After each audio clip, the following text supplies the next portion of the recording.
Morning বন্ধুরা, আজকে আমি রান্না করব বাঁধাকপি দিয়ে মাছের মাথা দিয়ে লোটে মাছ, কাতলা কাটা মাছ।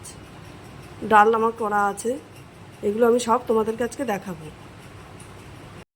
এইভাবে করে আমি বাঁধাকপিগুলোকে কুচিয়ে নিচ্ছি। একদম ঝিরিঝিরি করে কাটতে হবে, নাহলে ভালো হবে না বাঁধাকপি।